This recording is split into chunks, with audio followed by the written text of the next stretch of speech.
कहानी की शुरुआत होती है घने जंगल के बीचों बीच एक बड़ी नदी से, जहां जेफ नाम का एक आदमी अपने कुछ साथियों के साथ इसी नदी में आगे की तरफ बढ़ रहा होता है। ये लोग सांपों को पकड़कर उसे शहर में बेचा करते थे, लेकिन आज ये लोग जिस जगह सांप पकड़ने जा रहे थे वो जगह बहुत ज्यादा खतरनाक थी। यहाँ बोट का कैप्टन भी जेफ से कहता है कि जिस जगह तुम लोग जा रहे हो वो जगह श्रापित है और जहरीले सांपों से भरी हुई है, और मैंने सुना है कि वहाँ क्रिम्सन नाम का एक बहुत ही बड़ा एनाकोंडा रहता है। जो भी उस जगह पर जाता है वो एनाकोंडा उसे मार देता है। लेकिन जेफ मुस्कुराते हुए बोट के कैप्टन से कहता है कि बस तुम मुझे वहां तक पहुंचा दो, वहां तुम्हें तुम्हारे पैसे मिल जाएंगे और तुम अपनी बोट को लेकर वापस आ जाना। जेफ सांपों को पकड़ने का एक एक्सपर्ट शिकारी था और आज जेफ खास उस क्रिम्सन एनाकोंडा को पकड़ने के लिए इस जंगल में आया था। कुछ देर बाद ये लोग उस जगह तक पहुंच जाते हैं और यहाँ बोट का कैप्टन जेफ से ज्यादा पैसे मांगने की डिमांड करता है, क्योंकि ये एक बहुत खतरनाक जगह थी और यहाँ तक किसी को पहुंचाना एक बहुत ही बड़ा रिस्की काम था। जेफ भी इनकार नहीं करता और वो जेब से पैसे निकालकर उसे दे देता है। लेकिन जैसे ही बोट का कैप्टन पैसे लेने के लिए दोनों हाथ आगे बढ़ाता है, तब जेफ जानबूझकर पैसे नीचे गिरा देता है, जिसे खुशी खुशी बोट का कैप्टन उठाने लगता है। पैसे उठाने के बाद जब वो मुस्कुराते हुए जेफ की तरफ देखता है, तब जेफ उसके गले में चाकू घोंपकर उसे मार देता है और बेरहमी से उसका गला काटकर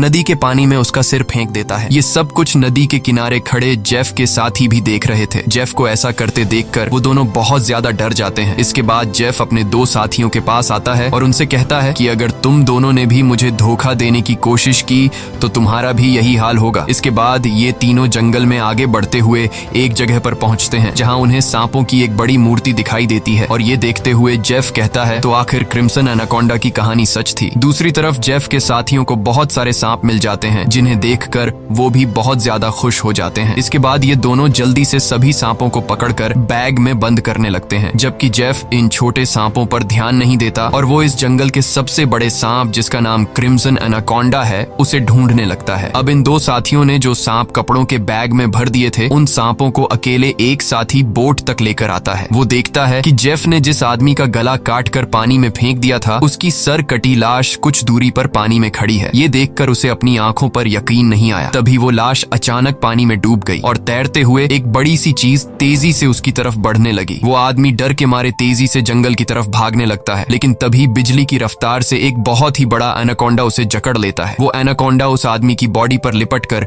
उसकी हड्डियां तोड़ देता है और अपना बड़ा सा मुंह खोलकर उसे खाने लगता है। दूसरी तरफ हम उस आदमी के दूसरे साथी को देखते हैं, जो सांपों से भरे एक बैग को लेकर जंगल में आगे की तरफ बढ़ रहा होता है। तभी वो अचानक एक जगह पर रुककर कुछ ऐसा देख लेता है जिससे वो बहुत ज्यादा डर जाता है। असल में उसने उसी बड़े एनाकोंडा की बॉडी को रेंगते हुए देख लिया था। जैसे ही वो एनाकोंडा एक पेड़ पर चढ़ रहा था, तो उसके पेट को देखकर साफ लग रहा था कि उसने किसी इंसान को जिंदा निगल लिया है। अब इससे पहले कि वो आदमी अपनी जान बचाकर भाग पाता, तभी वो एनाकोंडा उसके साथी की लाश को उगल देता है। इसके बाद वो सांप उस आदमी को भी पकड़ लेता है। वो सांप उस आदमी को जकड़कर जोर से दबाता है और पेड़ से लिपटकर उस आदमी को भी खाने लग जाता है। ये सब कुछ ही दूर से जेफ भी देख रहा होता है और ये देखकर जेफ अपने साथी को बचाने के बजाय खुश हो रहा था, क्योंकि जेफ भी यही चाहता था कि कोई उस सांप का चारा बन जाए और जब चारे को खाते समय सांप का ध्यान भटक जाए, तब जेफ सांप को बेहोश करके मार दे। इसके बाद जेफ अपना शॉटगन निकालकर सांप को बेहोश करने ही वाला था कि तभी अचानक जंगल के सभी जानवर और बर्ड्स शोर मचाने लगे, जिनकी आवाज सुनते हुए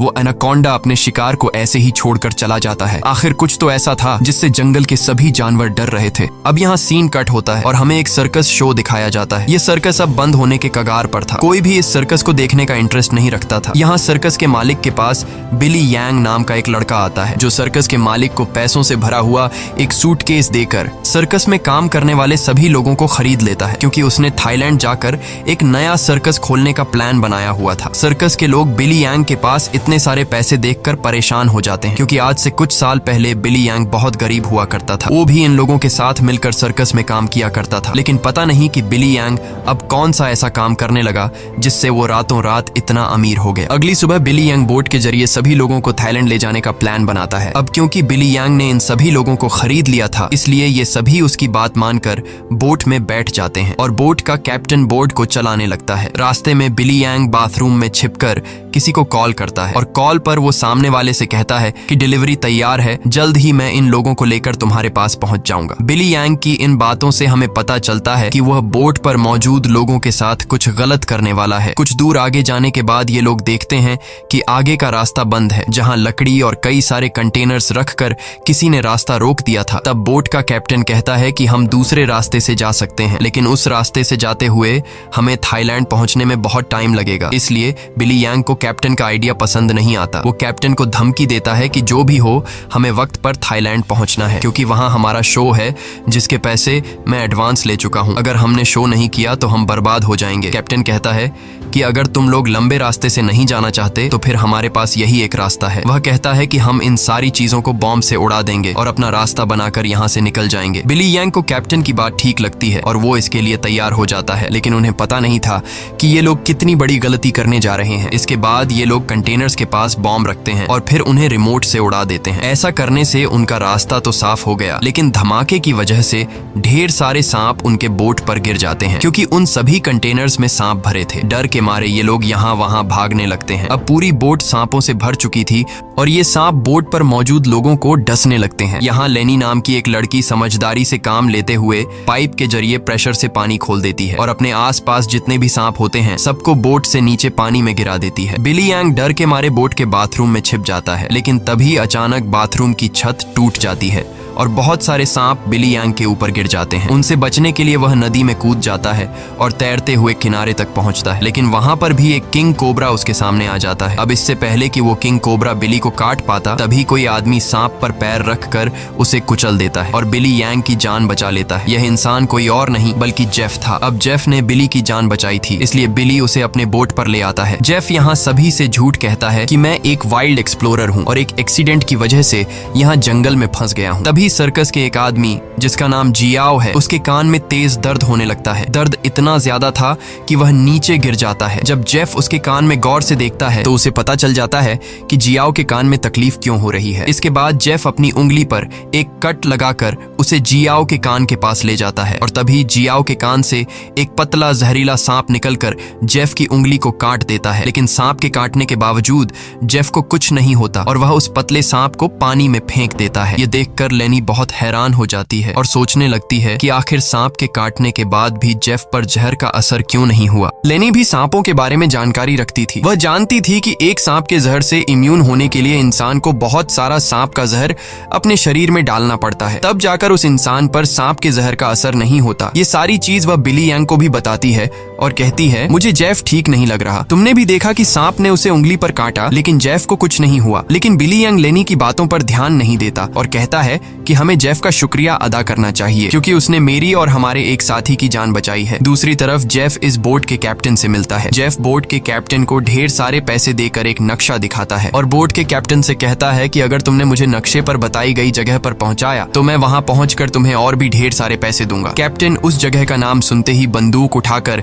जेफ पर तान देता है। वह कहता है कि अगर दोबारा तुमने वहां जाने की बात की तो मैं तुम्हें गोली मार दूंगा। दरअसल कैप्टन भी उस जगह के बारे में जानता था कि वहां एक बहुत ही खतरनाक क्रिम्सन नाम का एनाकोंडा रहता है। यह सुनकर जेफ वहां से चला जाता है। कैप्टन बोट में बैठकर मछलियां पकड़ने लगता है, लेकिन तभी हम देखते हैं कि कैप्टन जिस फिशिंग रॉड से मछलियां पकड़ रहा था वह फिशिंग रॉड नीचे से कोई जोर से खींचता है, जिसकी वजह से वह फिशिंग रॉड कैप्टन के हाथ से छूटकर नीचे गिर जाती है। अब कैप्टन उस फिशिंग रॉड को उठाने के लिए नीचे झुकता है, लेकिन तभी उसे कोई पानी में नीचे खींच लेता है। दरअसल कैप्टन को किसी और ने नहीं बल्कि जेफ ने पानी में नीचे खींचा था। कैप्टन को मारने के बाद जेफ कैप्टन की बॉडी को उस जंगल में मौजूद एनाकोंडा को बुलाने के लिए चारे के तौर पर इस्तेमाल करता है। कुछ देर बाद सभी कैप्टन को ढूंढने लगते हैं, लेकिन बोट का कैप्टन उन लोगों को कहीं पर भी नहीं मिलता। लेनी को जेफ पर शक होने लगता है कि कहीं जेफ ने उसे मार तो नहीं दिया। वह जेफ से पूछती है कि कैप्टन कहाँ है, लेकिन जेफ कहता है कि मुझे कैप्टन के बारे में कुछ भी नहीं पता। वह यह भी कहता है कि यह जंगल है, यहाँ इंसानों का गायब होना आम बात है। तभी अचानक पूरे जंगल में एक अजीब सा शोर छा जाता है। जंगल के सभी परिंदे और जानवर शोर मचाकर भागने लगते हैं। तभी एकदम से उन सबको पानी में कुछ अजीब सी हलचल सुनाई देती है। एक साथी कहता है कि यह आवाज कैसी है। तब जेफ खुश होकर कहता है कि कुछ बड़ा आने वाला है। जेफ की खुशी से यह साफ जाहिर हो रहा था कि जैसे वह इस आने वाले खतरे का इंतजार कर रहा था। तभी हम देखते हैं कि नदी की गहराई में एक बहुत ही बड़ा एनाकोंडा जेफ के लगाए जाल की तरफ बढ़ रहा है। जेफ का लगाया हुआ फिशिंग रॉड जोरों से नीचे की तरफ खींचता है। अब जेफ एनाकोंडा को पकड़ने के लिए फिशिंग रॉड को पकड़ने की कोशिश करता है, लेकिन वह एनाकोंडा इतनी आसानी से जेफ के जाल में कहां फंसने वाला था। तभी वह एनाकोंडा उनके सामने आ जाता है। यह एनाकोंडा आकार में बहुत बड़ा और बेहद डरावना था, जिसे देखकर सबके गले में सांसें अटक जाती हैं। जेफ ने जो फिशिंग रॉड की रस्सी पकड़ी हुई थी, एनाकोंडा उस रस्सी को जोर से खींचता है, जिससे जेफ नीचे पानी में गिर जाता है। वह एनाकोंडा जेफ को पानी में इधर उधर पटकने लगता है, लेकिन जेफ इतनी आसानी से हार मानने वाला नहीं था। वह खुद को बचाने के लिए तैरते हुए उसी नदी में मौजूद एक छोटी बोट पर चढ़ जाता है और एनाकोंडा को पकड़ने वाले जाल की रस्सी को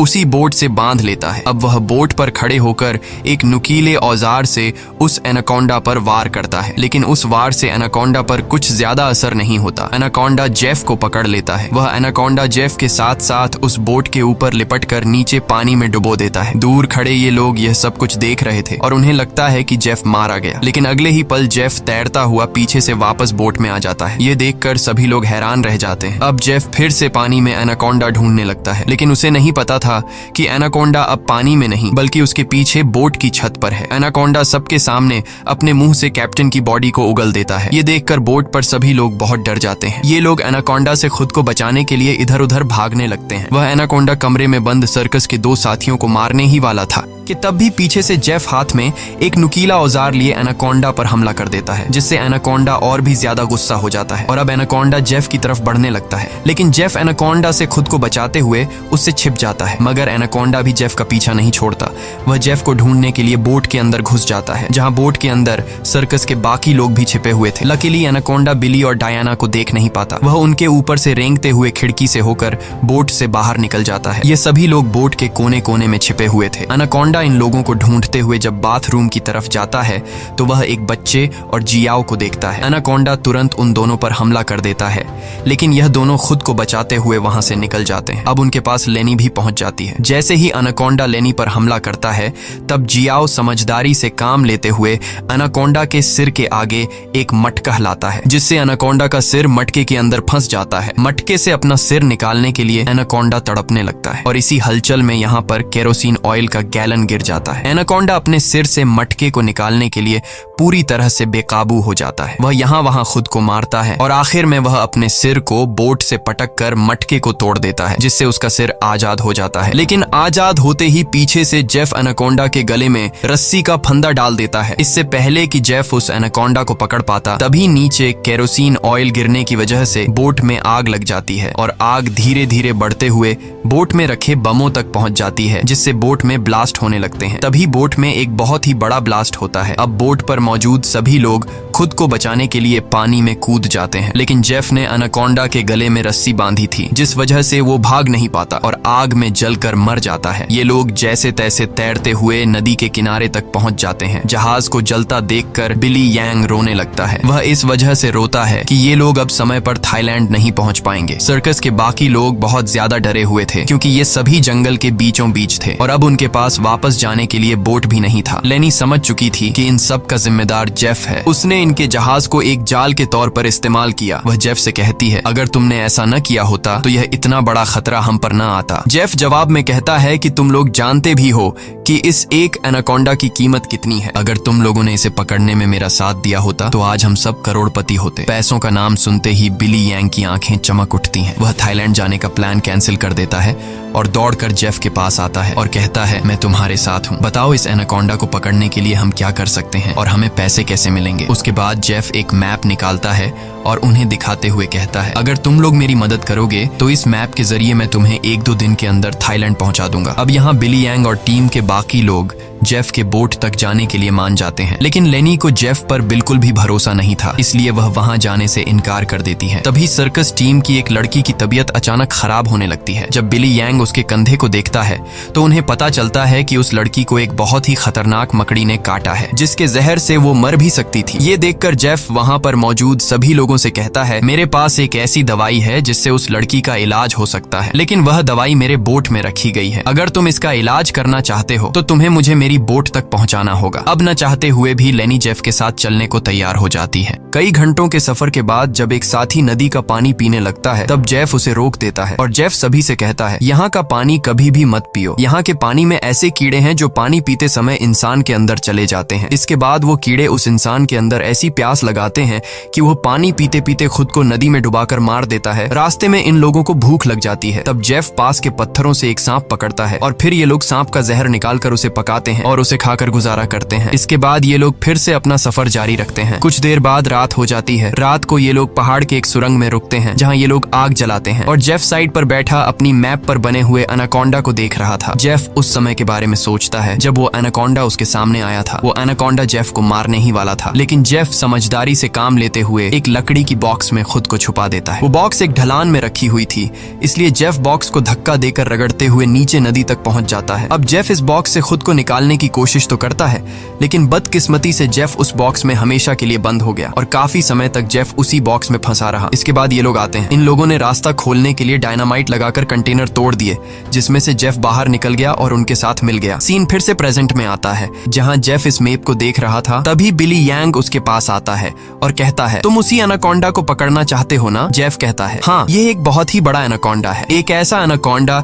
जो इस पूरे जंगल का राजा है। यहाँ के सभी जानवर इस एनाकोंडा से डरते हैं। इसने दुनिया के बड़े बड़े शिकार किए हैं, यहाँ तक कि इसने अपने ही जैसे बड़े बड़े एनाकोंडा को मार गिराया, और अगर हम उसे पकड़ने में कामयाब हुए तो हम रातों रात मिलियनेयर बन जाएंगे। पैसों का सुनते ही बिली यंग कहता है, मैं आपके साथ उस एनाकोंडा को पकड़ने के लिए तैयार हूँ। अब काफी रात हो जाती है और ये सभी लोग सो जाते हैं। तभी सर्कस के एक साथी की किसी अजीब सी आवाज से आंख खुलती है। वो देखता है कि उसका भाई यहाँ नहीं है। अपने भाई को ढूंढते हुए वो उस सुरंग से बाहर आया और उसे ढूंढते हुए नदी के पास जाता है, जहाँ वो देखता है कि उसका भाई अपने आप को नदी के पानी में डुबाने की कोशिश कर रहा है। ये आदमी उसे ऐसा करने से रोकता है, पर उसका भाई इसकी कोई बात नहीं सुनता। और तब वो देखता है कि उसके भाई की नाक से कुछ अजीब से कीड़े निकल रहे हैं, जिसे देखकर वो समझ जाता है कि इसने इस नदी का पानी पी लिया है, जो कि जेफ ने बताया भी था कि इस नदी का पानी पीने के बाद उस पानी के अंदर मौजूद कीड़े उस इंसान को इतनी प्यास लगा देते हैं कि वो इंसान खुद को उस पानी के अंदर डुबाने पर मजबूर हो जाता है। और ठीक ऐसा ही होता है। अपने भाई को मरा हुआ देखकर ये आदमी बहुत ज्यादा रोता है और वापस सुरंग में आ जाता है। अगली सुबह ये लोग दोबारा अपने सफर पर निकल जाते हैं। कई घंटों का सफर तय करने के बाद ये लोग एक नदी के पास पहुंच जाते हैं और अब इन लोगों को अपनी मंजिल तक पहुंचने के लिए उस नदी में से होते हुए पैदल जाना पड़ेगा। अब ये लोग पहले तो उस नदी में उतरने से काफी ज्यादा डर रहे थे, लेकिन कोई दूसरा रास्ता न होने की वजह से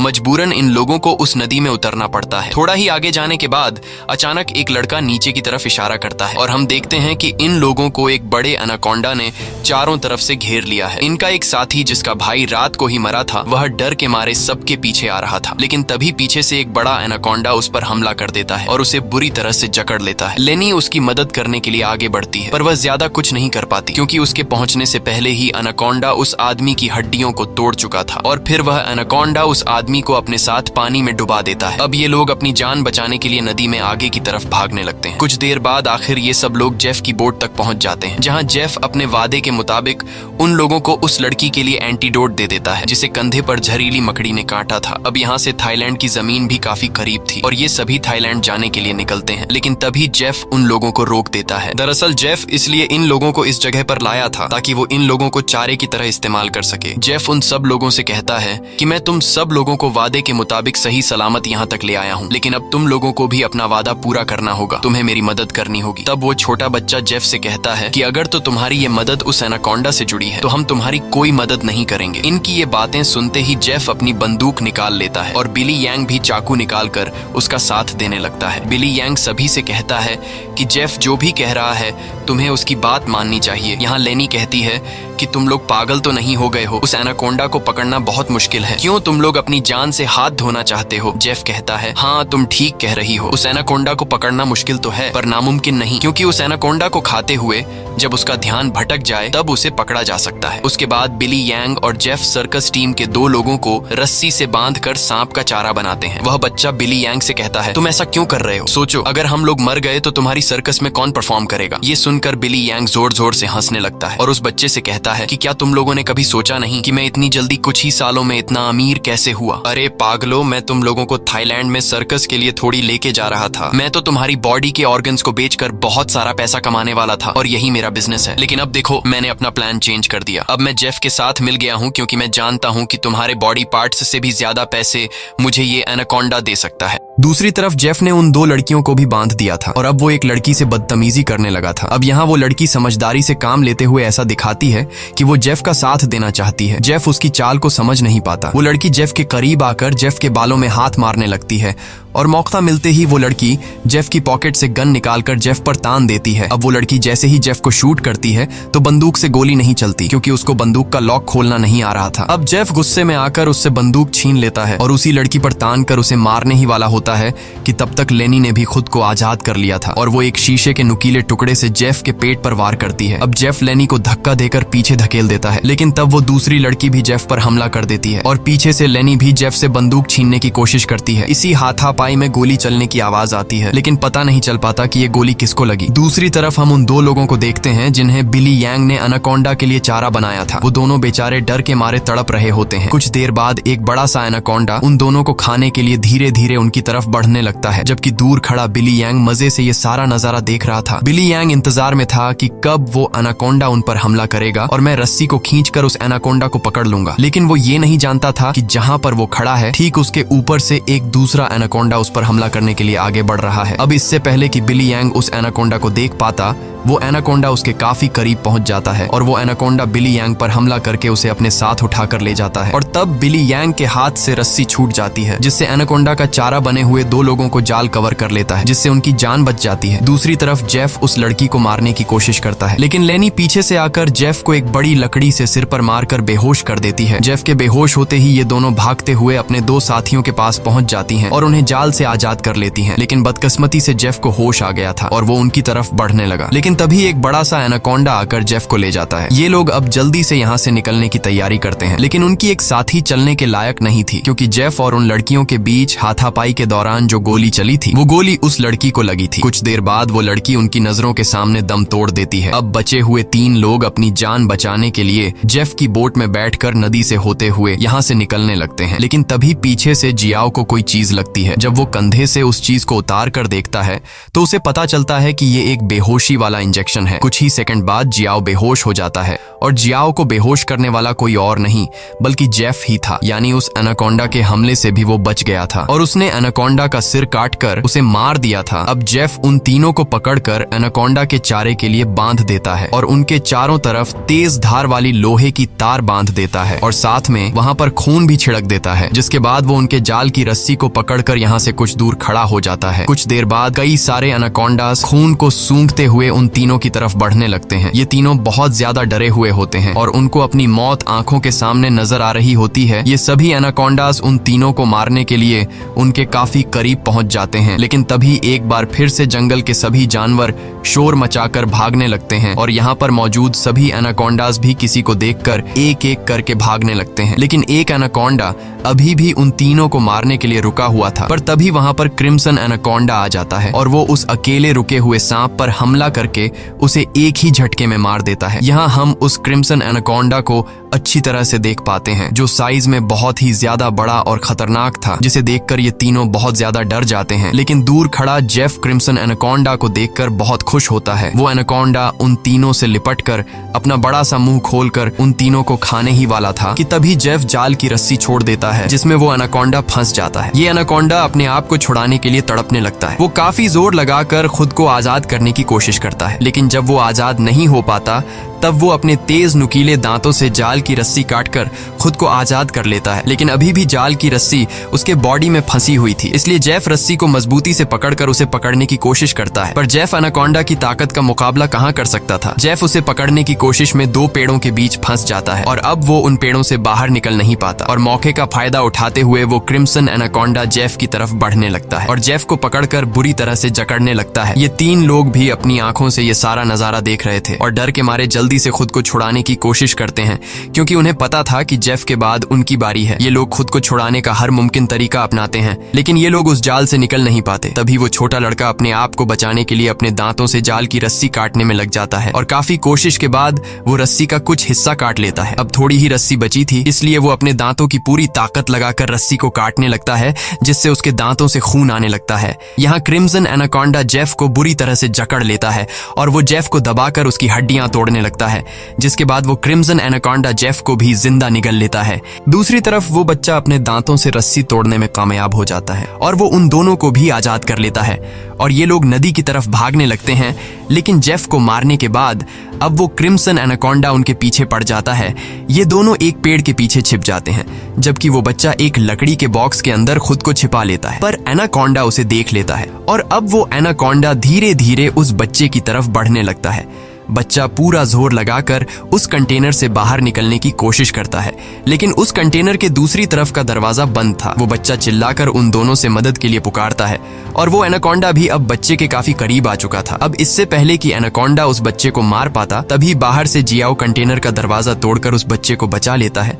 अब ये तीनों फिर से अपनी जान बचाने के लिए एनाकोंडा से भागने लगते हैं, लेकिन ये पूरा जंगल उसी एनाकोंडा का था। इस जंगल में होते हुए ये लोग उससे बचकर नहीं जा सकते थे, इसलिए ये लोग एक पेड़ के पीछे छिप जाते हैं। पर तभी कुछ दूरी पर वो एनाकोंडा उन्हें देख लेता है। उन्हें देखते ही वो एनाकोंडा तेजी से उनकी तरफ आने लगता है। ये लोग खड़े होकर अपनी मौत का इंतजार करने लगते हैं, क्योंकि ये लोग जान चुके थे कि अब उनकी जान नहीं बच पाएगी। पर जैसे ही वो एनाकोंडा अपना बड़ा मुंह खोलकर उन पर हमला करता है, तभी एक मजबूत लोहे की नुकीली तार से उसका सिर बीच से कट जाता है। ये नुकीली तार असल में जेफ ने बिछाई थी, जिससे क्रिम्सन एनाकोंडा का खात्मा हो जाता है। ये लोग यकीन नहीं करते कि उनकी जान बच गई और ये लोग काफी देर तक उसकी बॉडी को देखते रहते हैं और फाइनली ये लोग जल्दी से उस जंगल को छोड़कर यहाँ से निकल जाते हैं। इसी के साथ ये कहानी खत्म हो जाती है। अगर आपको ये वीडियो अच्छी लगी हो तो हमारे चैनल को सब्सक्राइब और वीडियो को लाइक जरूर कीजिएगा।